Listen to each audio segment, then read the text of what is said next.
I'm really excited to have today's conversation with today's guest because he's truly an innovator and an expert in the blockchain space. He was here very early and his work has been recognized so much so that he's actually given hundreds and hundreds of lectures around the world about blockchain and is one of the leading educators in the space. Thomas Bertani is now the president of the Poseidon Group, the director of Eidoo, and the founder of Provable Things. So Thomas, thank you so much for being here. Hi, hello everyone, and thank you for having me. So obviously, as I mentioned, you were in Bitcoin very, very early. Can you tell us, I guess, your Bitcoin story, how you found it, how you fell in love with it, and how you just decided to work in this space? Yeah, sure. I mean, it was like 2012, and as you said, it was really early. So the community looked so different compared to today that I can barely recognize it. And yeah, I would say that, there weren't really many professionals or, companies that were doing it for, making money. Most of them were just there because, they wanted to experiment and they were interested, in the technology or in, trying some early positioning strategies or things like that. But, the ecosystem had very few users, and I guess most users were building something, therefore, expecting future waves of users that indeed came later. Right. So yeah, I guess most of the conversations back then happened on very few platforms. So it was very easy to get started because you knew that everything was to be found on Bitcoin Talk pretty much, and that if you wanted to follow Bitcoin developments, there were some channels, and Litecoin, there were other channels, and there wasn't much more beside mining initiatives and exchanges. Right? So this is how I got started as well.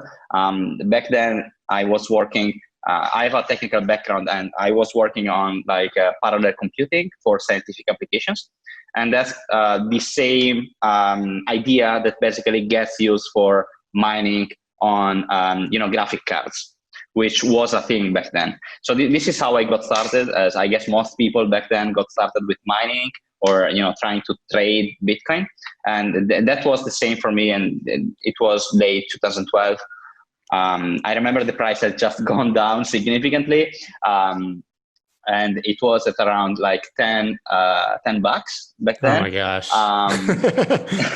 And everyone was saying, "Okay, it's over, guys. It was at 30. Now it went down to 10. So it's over. It's never going to go back up." Oh, that's funny. How many times since then have you heard people say it's dead, it's going to zero, it's finished? Yeah, hundreds, I guess, at the very least. Yeah. I mean, even myself, I wasn't really into trading. That was my first, ecosystem where I was learning. And so I was learning very quickly concepts around, trading, how the market works.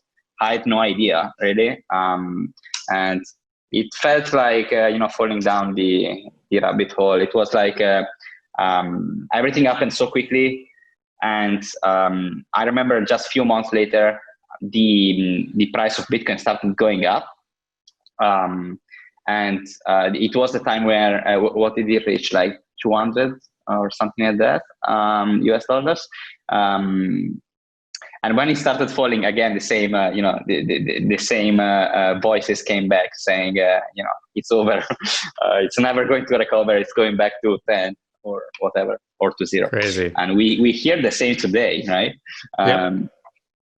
There are so many people that are pushing for that narrative of the Bitcoin bubble being about to pop anytime. So yeah, it's the never-ending pop that doesn't come, and it seems that Bitcoin always bounces back and comes back stronger, no matter how bad it looks at those moments. So you said something earlier, which was really interesting. You said that you started in 2012, and the community was very different, that you wouldn't even recognize it anymore. How is it different? And I guess, what do you see now with the community? How is it better and worse? Well, I guess the community today is fighting around finding use cases and trying to get realistic expectations on what we can do with this technology. Back then, it was much more idealistic. Like everyone, there were so many use cases people were discussing, and today I would say that most of them were just bullshit. But Right, of course. But we didn't know back then. It was like super early. Everyone was just super eager to experiment and see what could be done with this technology. And it was the time when the only blockchains there were really Bitcoin, Litecoin, and then there were a couple of experiments like Namecoin, for instance, which basically today is what ENS does on Ethereum. And I think it was quite interesting in seeing that people had many ideas, but many of them didn't have any like technical foundation. It was like super early. So most of the things we see today, we sort of thought of them back then, but we couldn't make them. It was just too early. There were many missing pieces, so it wasn't possible to implement them and try them out. Some of them, as I said, were like bad ideas, maybe, or something that turned out not to be that interesting after all. And other things, turn out to actually be good ideas, or things on which people even today are very interested to build on, such as smart contracts, for instance, which back then didn't really have the shape of. I mean, today, if you think of a smart contract, the first thing that comes to your mind is probably an Ethereum smart contract. Back then, Ethereum wasn't even idealized, so it was just too early. And but still, some concepts were already there. For example, I remember the one of the Oracle. I mean, the concept of the Oracle in the blockchain space that today is very discussed, right, as a central, a potential point of failure for DeFi, or as something that we would rather avoid, but we sort of need in some circumstances. Right. Those ones, even on Bitcoin, there were some attempts to build some oracles, and that's actually one of the things that I got interested in later on. So even before smart contracts, oracles were sort of interesting to do conditional payments, like in case it rains, please release this Bitcoin transaction. Or That's interesting. I didn't know that oracles were even a thought at that point. So you just touched on what was your involvement between obviously then and now in. We know where you've landed, which we'll talk about later, but what did you do in between? You said you had something to do with developing oracles, and I know that you've done quite a few things in that time. Yeah, I mean, I wanted to experiment, as I said, as most people in the space. So I worked on different things. The first thing that I got involved with was mining. As I said, this was very much in line with my previous background before Bitcoin, before blockchain in general. Back then there was just Bitcoin, so really there was no differentiations of the terms. Yeah. It was just Bitcoin and blockchain were the same thing, basically. And so I got into mining, and there was the run for building the as quickly as possible ASIC miners, as they weren't really a thing back then. It was really early. The first ASIC miner that got released, I remember, was the Avalon in February or March 2013. And basically, a few months later, I got involved into a mining company. So I was one of the first employees there. And we started building our own ASIC miners. And that company, today, probably very few people remember that company because it went bankrupt later. It was called Tether. And that company sold like tens of millions of dollars of like ASIC miners in a few weeks. We were like one of the fastest growing startups in Austin, Texas. So I was there working on the engineering part. And just a few months later, the market changed really quickly. And what happened is that the price of Bitcoin started going down. So guess what happens? No one wants to buy miners anymore. Of course. Because when the price decreases, people are scared. So they don't invest in mining. So what we did was doing our own, mining operation later. And I was in charge of maintaining that operation.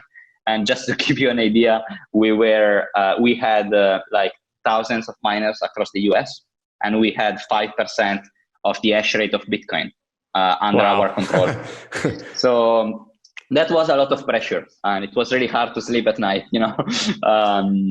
You were basically supporting the entire networks. Well, yeah, 5%, but still it was a big chunk, even back then. And in parallel, like something I had started before leaving for Texas was a platform to facilitate the purchase of your first Bitcoin. People were still buying a whole Bitcoin, when they were just being onboarded, because it was still relatively cheap. And so I made this platform called Bitboard, which was basically a cash to Bitcoin marketplace, similar to local Bitcoins, but much more automated. And we processed tens of thousands of transactions. It was really interesting because most people I knew later in the space, even recently, if I go around France or Italy, which are the countries where the platform was mostly operating in, many people I find, when they discover I founded that project, they tell me, "Oh wow, I bought my first Bitcoin there." That's so funny because Charlie, I had Charlie Shrem on the show, and he says basically the same thing about America. He's like, everybody that I meet says they bought their first Bitcoin on my exchange. Yeah. And something super interesting that happened just out of experimentation, that today is something that would send you straight to jail, but that back then didn't, because basically it was so small, nobody cared. It was something you were doing as an amateur just to experiment. Was what today we call tokenized businesses and tokens and ICOs. Back then there was no Ethereum, so there were those virtual companies, they were called, which were technically the same thing. So Bitboard was like a virtual company, and we were listed on stock exchanges that had virtual shares of the business that were actively traded. So people could buy part of those shares, and they were sort of becoming part of the activity of the company. So for example, in our case, we were distributing dividends in Bitcoin every week to those token holders. Yeah. So those were very early days, but many of those things just got better over time. Today we see how the ecosystem looks like, so it's very different. But they were experimental, and there was interest even back then, but at a much smaller scale. That's really interesting. That's kind of a part of the story that I never heard. I never really understood the pre-ICO boom, so to speak. And it's funny, as you said, those would be highly regulated, probably as securities. Now you're basically trading unregulated stocks on the stock market and getting away with it. So it's indeed most exchanges that were supporting virtual stocks started closing down the section of the website in the following years. But back then, the regulator didn't even know what Bitcoin was, let alone virtual companies or those kind of things. Makes sense. So as I mentioned in the introduction, now, at least I'm sure there's a lot more things you have your fingers in, but we have Poseidon Group, Eidoo, of course, Provable Things, and now the pNetwork, PNT. So can you talk about what you're doing now, what each of those things are, and why you're focusing on them?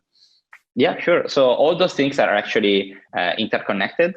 So the way this started was with two independent companies. So one was Provable Things, which is a company based in the UK, where I'm currently calling from. And Provable Things initially was called Oracleize. And Oracleize is probably the longest running Oracle on Ethereum that has some users. And we have hundreds of smart contracts on Ethereum that reach out to the Oracle every month to fetch data, and this was something on which I've worked on for several years, 6 years now, actually, since 2014. Wow. And we worked on several aspects of making the service provable. So back then, most services in the space weren't really decentralized because they were missing tools. So people were trying their best, but it was just too early to expect a project to be fully decentralized, which is sort of the expectation we have today with, DeFi, for instance. Of course. At least as an aim for, the medium term, if not for the short.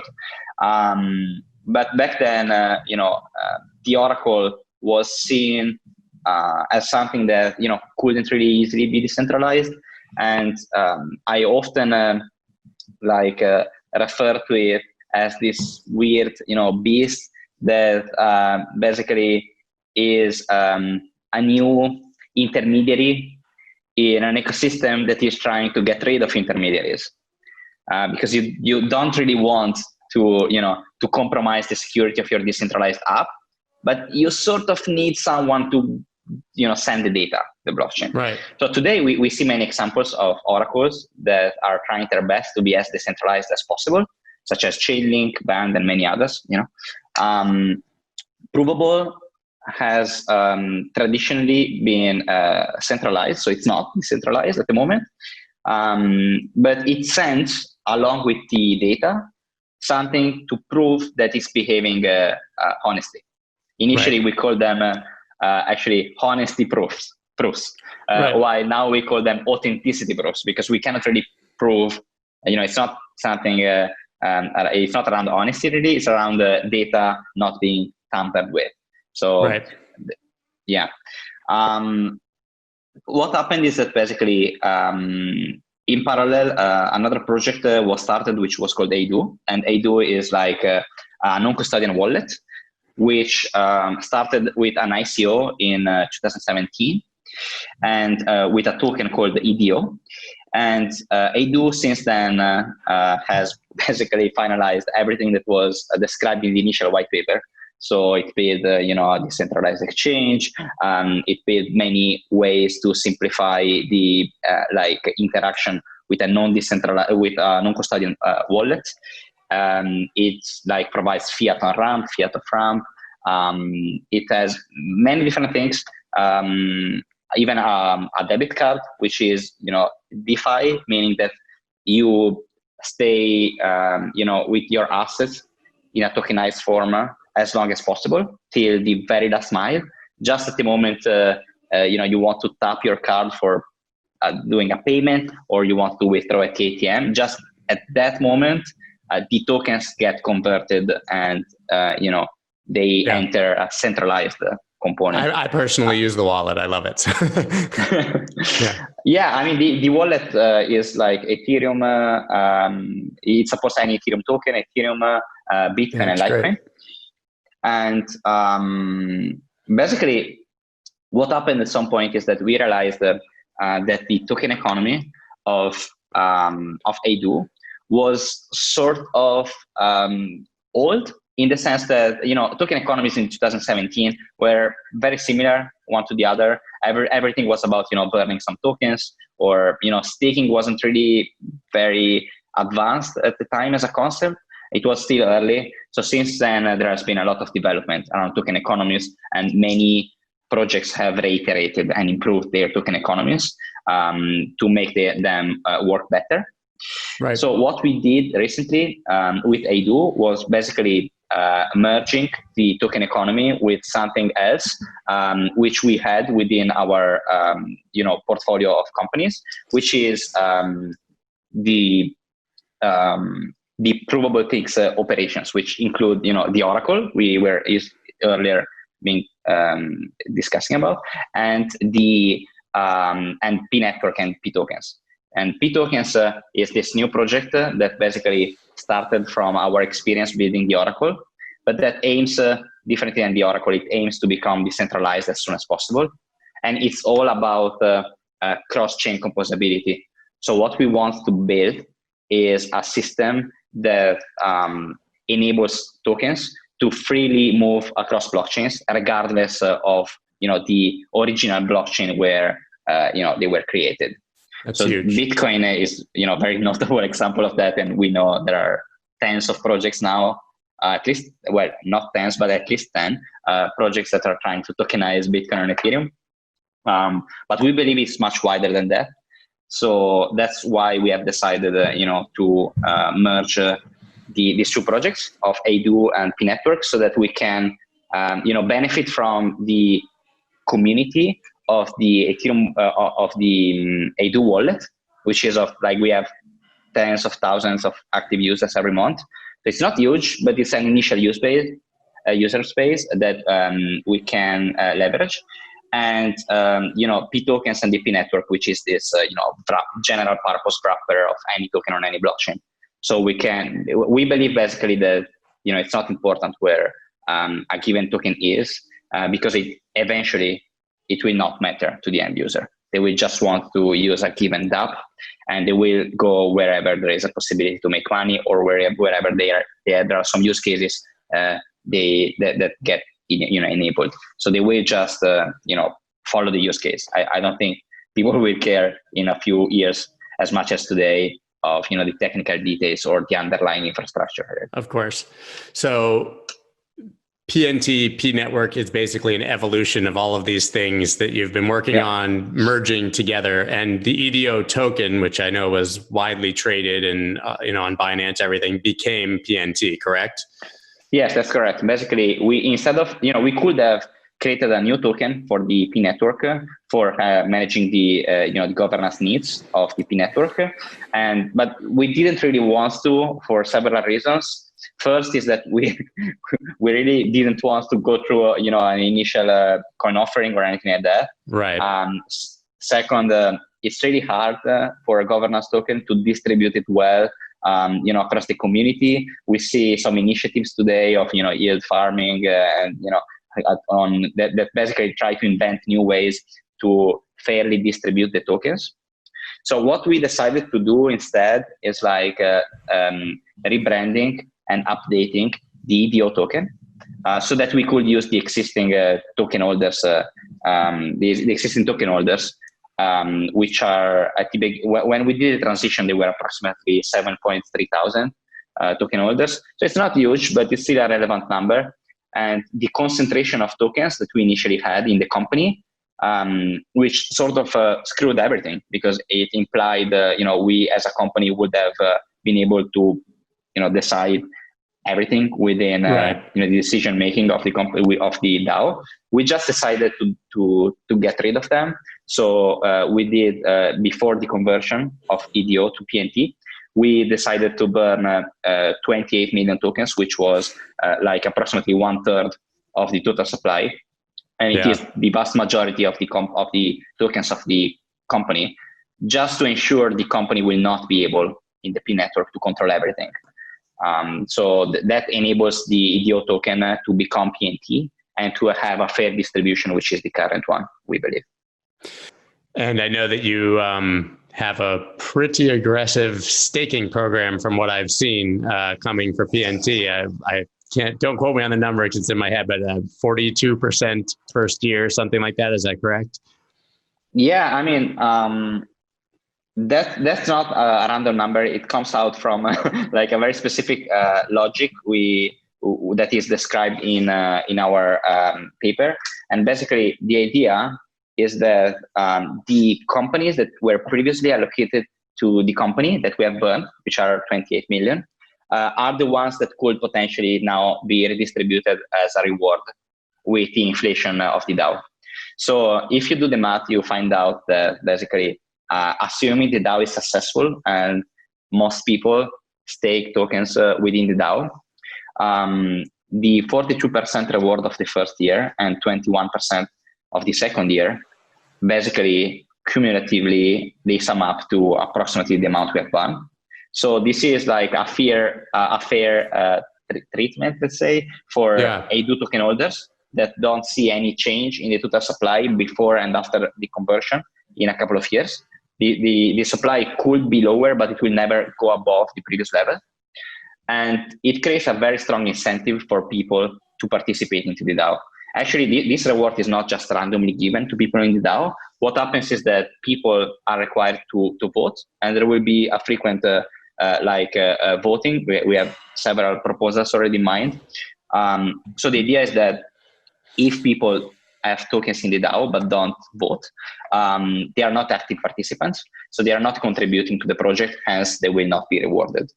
But people voting will be eligible, and they will get this 42% reward within the pNetwork DAO. And this is a way to basically create initial interest in making the project evolve in a way that basically makes sense while it's in its initial phases. So it's important to have something like this for the first few months. So this runs for, especially 42% is for the first year. Second year it goes down to 50%, so it's 21%. And the third year it's 0. So it basically lasts for a couple of years, and we consider it enough to see if the project becomes successful as we expect. So yeah, it's a very strong incentive, surely. The challenge here is making people understand that that's not a scam, but it's actually something legit that makes sense. Unfortunately, there is a lot to learn. In our paper actually describes the rationale and like the reasoning behind this. People don't like to read in this space. Yeah, unfortunately. They like to assume. Yeah, we have actually prepared also some decks, so they can have a look very quickly and briefly to the main points. Then if they want to dive into details, of course, they will need to do some homework. Roundthex.com is one of my favorite companies in the entire crypto space. What they do is take all your small purchases and round them up to the nearest dollar and invest that spare change into any of over 30 crypto assets of your choice. They integrate with your favorite exchanges so that you can view various exchange balances all in one dashboard and round up into different assets all at the same time, and they do all this without ever holding any of your Bitcoin. This is by far the best way to dollar cost average into Bitcoin. Go to roundthex.com and use the promo code WOLF for $4 in free Bitcoin after making your first roundup or purchase. That's ROUNDLYX.com and code WOLF for $4 in free Bitcoin. Are you sick of paying ridiculous fees to trade crypto? It's time you try Voyager. It's hands down my favorite place to buy and trade crypto, and it's 100% commission free. Voyager gives you easy access to more than 30 top crypto assets, and you can instantly transfer cash from your bank account so you never miss a trading opportunity. Even better, you can now automatically earn interest on your crypto holdings. Currently, they're offering 5% interest on Bitcoin and 6% on USDC. Yes, you heard that correctly, 6%. And there are no limits or lockups, which means your funds always stay liquid. Find out why so many people are making the switch to Voyager. Visit investvoyager.com or search for Voyager on the iTunes or Google Play Store and get $25 in free Bitcoin when you use the promo code SCOTT25. That's investvoyager.com, promo code SCOTT25 for $25 in free Bitcoin and start trading today. So basically, you're offering these rewards to make it fair for the former holders, but also just to incentivize people to participate and be excited about the project, which makes a ton of sense. So you touched on a couple of things earlier that are super that are super popular right now and are kind of the talk of the entire space. You talked about farming yield, which is something that maybe you're an expert in, or at least understand better than probably the average person, because I think it's a very confusing concept, but something that people are extremely excited about at the moment. So can you talk about yield farming? Yeah, sure. So yield farming, as you said, is like something where that everyone is currently discussing. I think that's like an interesting new like concept that is being experimented. I see it's also very controversial. Like if you go outside of the Ethereum ecosystem, not everyone is positive. It seems like a bubble. Also, it is reminiscent of ICO boom in 2017. It's really dangerous. Yeah. It's really dangerous. There could be a trend which isn't necessarily positive, but there are surely gains in the short term. So the point is, do we get any benefit for the ecosystem in the medium to long term out of this? And that's not trivial to understand at this stage. I see that even people like Vitalik and others are not really supporters of this. So let's see how it turns out. I guess it's about doing it in a balanced way, so that it's it's not like just doesn't go out of hands and it's sort of under control. But let's see how it turns out, to how it evolves in the next few weeks and months. Basically, the concept is around incentivizing the staking of liquidity, basically, within different platforms. Normally, liquidity pools, they are typically liquidity pools that are useful for a variety of reasons. And for example, Curve Finance is one of the ones that has some initiatives to incentivize this. There are also we see it in Compound. Everyone is discussing this nowadays. And there are several initiatives connected to that. I feel like it's a run where a race where everyone is trying to offer the best deal so they can lock liquidity in. But it's sort of helping DeFi to grow exponentially. But yeah, I feel like we need to do it in a balanced way. So let's see how it evolves.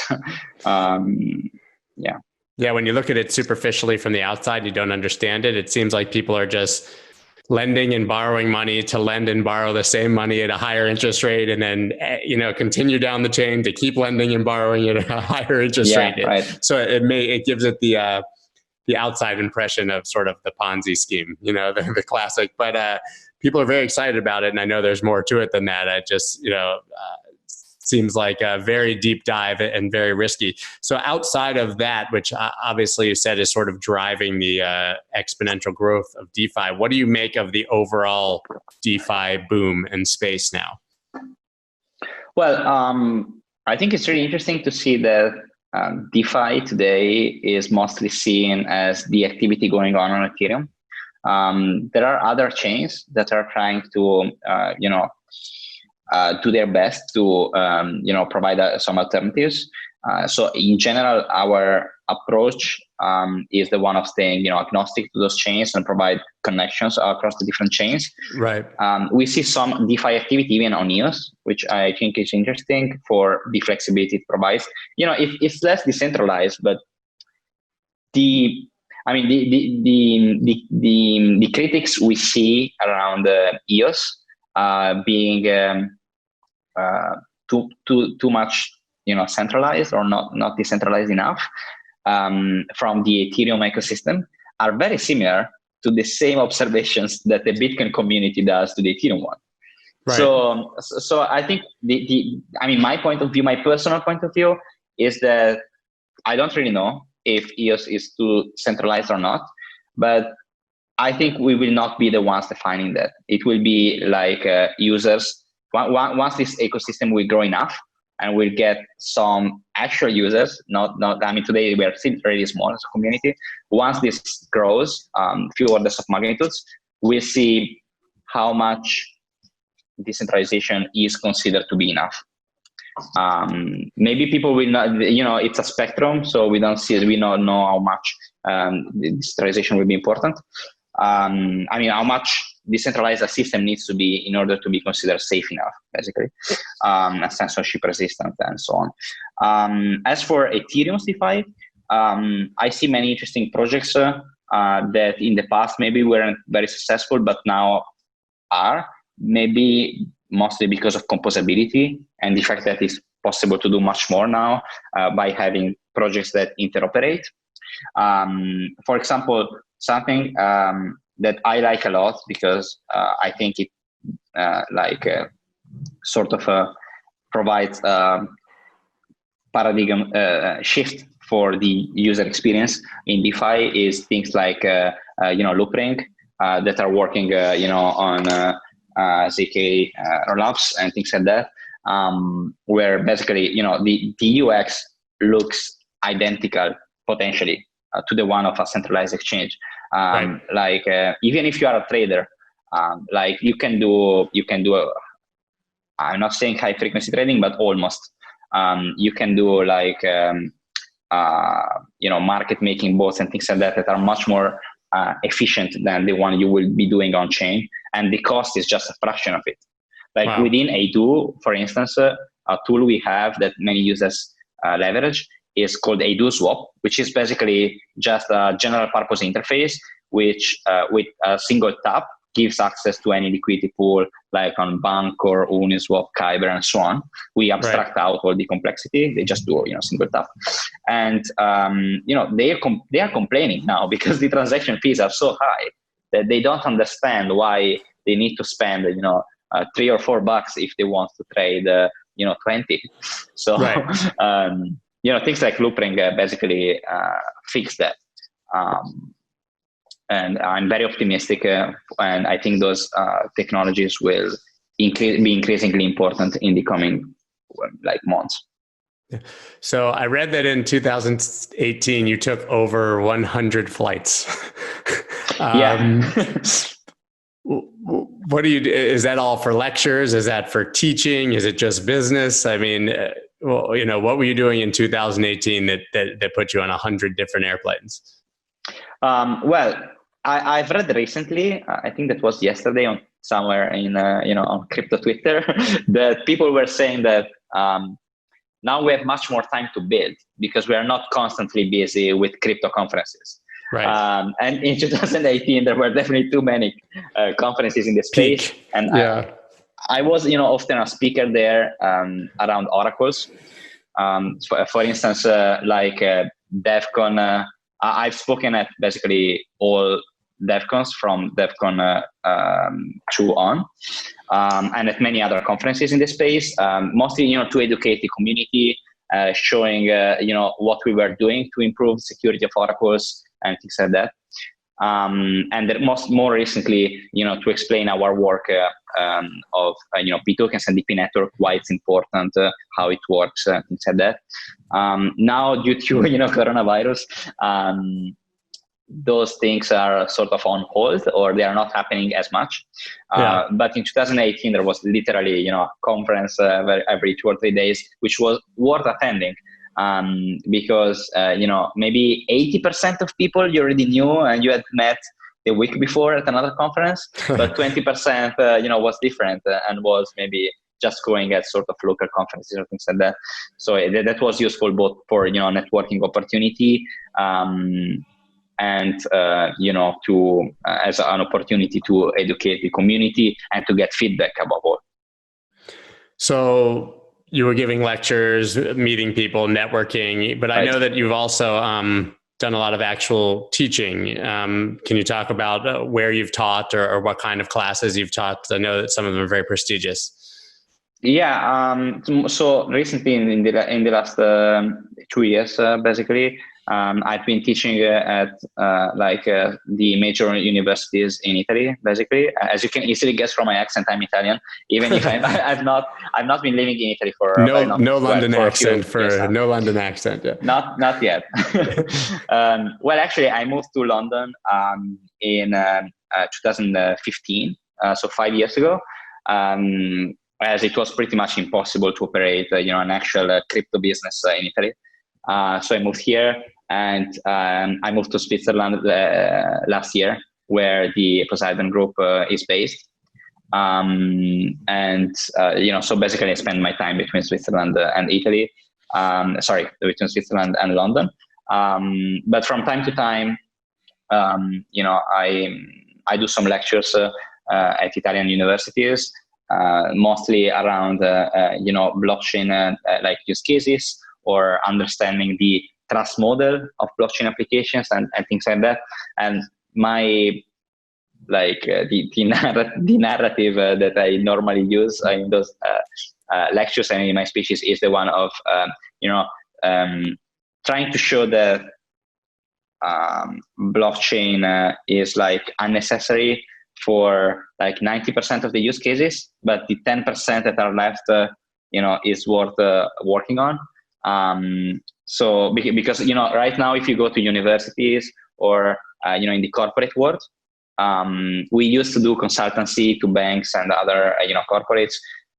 That's really time wasting, and in the 90% of the use cases they are investigating doesn't really need a blockchain, but the innovation department gets some budget allocated if they put those keywords in.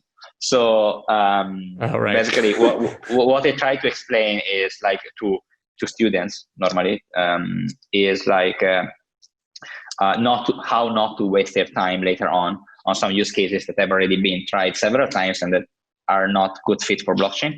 And what are the things that instead work well? For example, DeFi is an optimal example of those, because before it was just something that you could explain as a concept, while now they can see it in action. So it's much more effective. That makes sense. So it's interesting. So you lecture at all the Italian universities, but you dropped out of one yourself, didn't you? Yeah. Actually, I did to join this, mining company. As I felt like the university wasn't really, giving me enough. I was actually doing quite good at university, but I felt like the crypto ecosystem was something that was a huge opportunity, one in a lifetime. So I decided to dedicate my time to it, to start building something. It's interesting. I mean, it's a completely new world in general, with accessibility to information, and you always kind of joke that everything you learned in your freshman year is already invalid by your sophomore year, and by your senior year, you've learned nothing of any value because of the velocity, I guess, of information.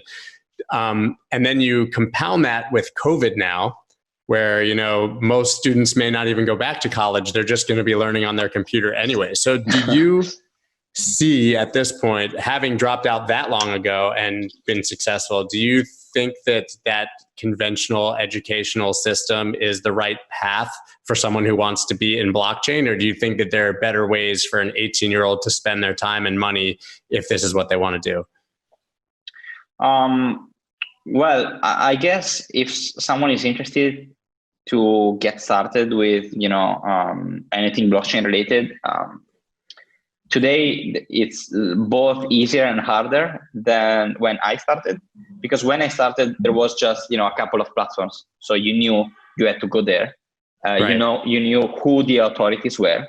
And you knew, you could ask them anything, because normally they would just, answer to you personally.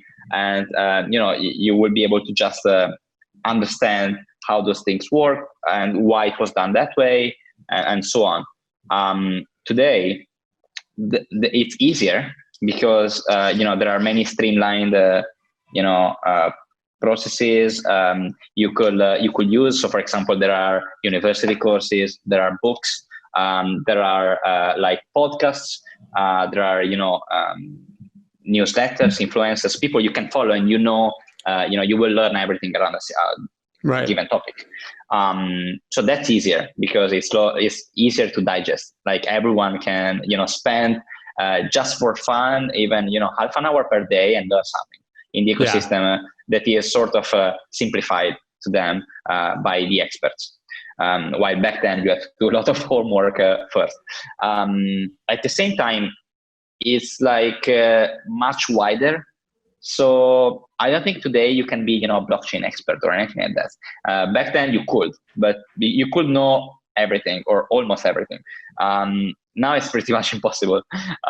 So you need to decide what you want to focus on. And there are people that work on DeFi alone and that maybe don't even know much beside DeFi, and they just focus on the financial aspect of it. Right. And even there, they may not know everything, but maybe just be focused on something. So I guess today it's like it's much easier, yet wider. So it's important to understand what you want to focus on. Hence, there is no more, blockchain.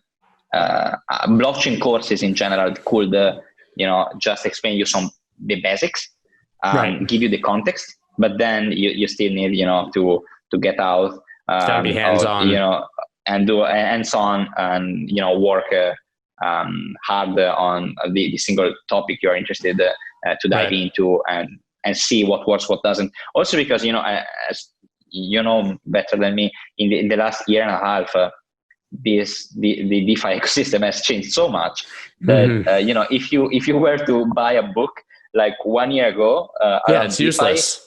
Today it would be useless. Right? Yeah. It's pretty unbelievable. So you said that you give lectures basically telling people what the good use cases are for blockchain and where they're wasting their time. So outside of DeFi, where we obviously see this huge boom, what are the best use cases moving forward for blockchain that you think people should focus on? Yeah, so DeFi is actually one of the most interesting ones, in my opinion. Then there are other things. For example, well, something I will start first from the other question. So, like, what are useless bad cases? Yeah, but I think that like some use cases that are like discussed way too much are like supply chain and things like that, because all consultants will try to sell you supply chain solution because, well, I've also, you will not believe it. I don't know if you had a similar experience, but I've had discussions with, professionals telling me they could sell supply chain solutions on blockchain easily, just because to their clients, it resulted obvious that supply chain must have had something to do with blockchain, since it has the word chain. Yeah, or things like that, which are just ridiculous, because in most cases, maybe on chain there is a good solution, but then the last mile is always bullshit, because it's maybe a sensor or something that could very easily be tampered with, and that because of the rest of the components they put on the blockchain, it could be an avalanche. Like, it could cause so many consequences that are unexpected that it becomes much worse than before. So that's something to avoid. Timestamping or things like that sound boring, but I still believe that's something important. Gambling, I personally like the industry a lot. So I'm happy to see that things like Pull Together are innovating there and sort of merging it with DeFi or finding something in between, the two ecosystems. Since Provable, the Oracle service, used to have a significant chunk of users from the gambling space, I have spent a significant amount of time, studying the use case of, throwing a dice in a provably fair manner or things like that. So I still believe this is something on which blockchain can provide very important advancements on, reducing costs and procedures that are pure nonsense. Like we made ourselves with our, cryptographically secure random number generation. We did certifications, and when you do that, you must do them, because if you don't, then certified casinos will not be able to use it. Right. But when you do it, it's mind-blowing, because you clearly see that those processes were designed in the 90s, and they don't make any sense. Like they just prove that the procedure is safe when it was audited, but they don't say anything of the security of the system while it's running. So you can have the operator cheating with zero effort, and it will basically be impossible to detect. And still, you have the you have the stamp, of the government that says, "Don't worry, this is secure. So keep going. You can play safe." With blockchain, this doesn't happen if you interact, if you know what you're doing, of course, and in the future, hopefully, even to a much wider audience. That's interesting. Yeah, gambling is clearly a huge space for blockchain to innovate. So do you think in general that we are still very early? You hear that all the time. Obviously, Bitcoin is over 10 years old, and I think at least the public is becoming somewhat superficially interested or aware of it. But I believe we're still very, very early, even though we saw that 2017 crash that's kind of got the world's attention. Do you think that we're early and most of the innovation is still to come? Yeah, definitely. I've done that mistake myself for a very long time, but I remember in thinking that it wasn't too early and that some things were ready to go to market, when there was no market, because maybe the entry barrier was so high that we couldn't clearly see it from inside the ecosystem, but it's clearly there. And I think this was like the wake up call of 2018 and 19, where if I had to define those 2 years, I would say that the main topic before DeFi that to me was relevant was recognizing that our previous assumption was wrong in thinking that building something would have just led to adoption. So right. I remember starting many or closing many talks saying, let's build it, users will come, like crossed, saying that's wrong, guys. We assumed building something would have meant users. We are the only users here because it's so complex and it's so early that we need to provide some strong incentives. And that's what I guess yield farming, among other initiatives, is sort of doing. It's like it's sort of cheating, right? Because if you create a situation where people earn money, you will gain their attention immediately. Yep. They will look at you, and they will be interested in doing an extra step, and they will be eager to learn, and they will listen. So it also somewhat guarantees that they don't act badly, right? I mean, it sort of eliminates the bad actors because your incentive is to make money. So of course. You care about the community, but you also care about yourself. Right. But if you don't have the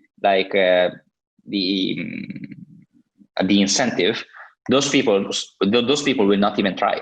That's the problem. So that's a nice trick, because I think at this stage, the UX is significantly getting better. We are not quite there yet. So I like this, DeFi attitude of some projects to look like Windows 95, or things like that. Because we may be truly there now. I don't think we're at a later stage, but we may be, around Win 95 or something like that. Yeah. I'll take that. 95. It's still early, in my opinion. If we're here and it's 95, I can't wait for 2010, 2020. So you have time to accumulate. Yeah, I was just say. We all have more time to. So, assuming no friction and that things continue to advance at this rate, obviously we all see tremendous potential and that we're really early. What do you think are the biggest threats that could cause a failure? Is it, regulation, hostile governments, a single tweet from the American president? What are the things that could cause this, in theory, to, I guess, come tumbling down or fail? Or is it nothing? No, there are plenty. I'm just thinking what's the most dangerous. I would have answered the regulator last year. Maybe this year I would say it's stable coins, maybe. If you look at the use cases that are getting most traction, for example, on Ethereum, we can easily look at gas consumption, what most transactions are used for. They are used to move around Tether dollar, for example, and the other stable coins. And those have been of tremendous help to make easy the movement of liquidity from exchanges to DeFi, because normally the liquidity is trapped in centralized finance, so in normal exchanges, centralized exchanges. With stablecoins, it's easy to move those money out, and you're not subject to volatility. So there are different reasons why they're interesting. I'm not saying I'm scared any of those will fall anytime soon. I'm just saying that it's relatively risky to rely that much. Mostly not because I don't trust those players at the moment, but because I don't trust the banks they rely on. Those are, even MakerDAO is an example of something, that was trying to basically fix that. But it's still early. In order for people to have confidence in a tool like this, I think you need years, not few months. And MakerDAO has been around for a while, but with significant capital, I would say just for a very few months. So I think it will take longer. So you don't think the threat is, we've obviously heard about Tether for years. Are they back? Do they have the dollars in the bank? Where's the audits? All those things. So you're not saying that's the threat, really. That's not your concern. It's that they'll be shut down in some way by regulators, or that basically the platforms that you have to use them on would have issues? As for Tether, for several reasons, including the fact that I know them quite well, I don't think that's a major risk in the ecosystem. Yeah, me either. But that's what we heard about for years. But that's the same thing as Bitcoin being a bubble and everything. I mean, we could list the number of times people have said that it was not backed by any. Right. That's a speculation, but at the end of the day, that's where most of the volumes are. So, meaning that maybe there are a few people that are very loud in being scared, but I believe the market prices in those dynamics. Agreed. And if people really didn't believe Tether was backed, for instance, I don't think it would trade at $1. I agree. I think the market is like very objective, it very objectively answers to that question. But the market may be wrong, right? We don't know. Sometimes we find out later. Similarly to prediction markets. But in general, I think the danger is currently sitting in stable coins in general. I'm not saying Tether, I'm saying stable coins. So even if USDC, for instance, was to fall or anything like that, was to be shut down, even something like Coinbase, I think the impact in the ecosystem will be huge. If the regulator was to take action, it's something bad. It will affect the ecosystem, but we are used to it, right? We have seen it several times in the past. Yeah, of course. China has come back several times.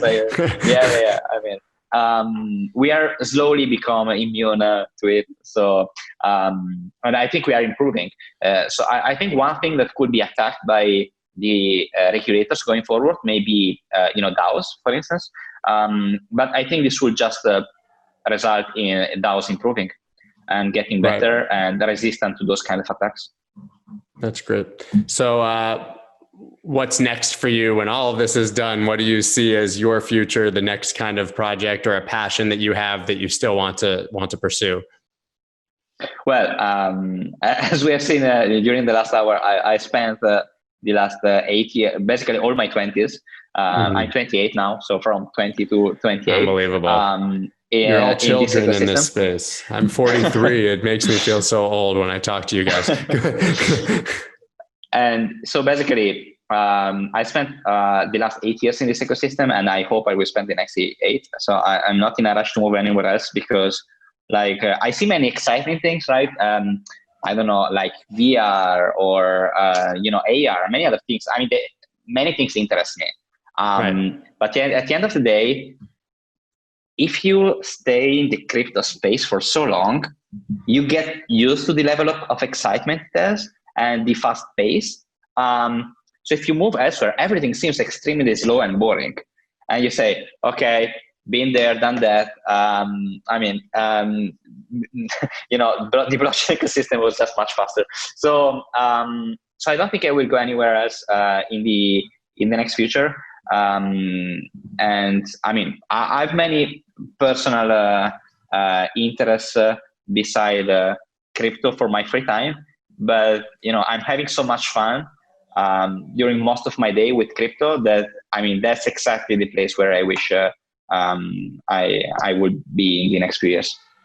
Awesome. So where can people follow you, follow pNetwork, follow Eidoo, keep up with what you guys are doing? Yeah, so if to follow me, my handle on Twitter is my first and last name, so Thomas Bertani. While for following the pNetwork and pTokens, we have a channel on Telegram called pTokens and one on Twitter called pTokens IO.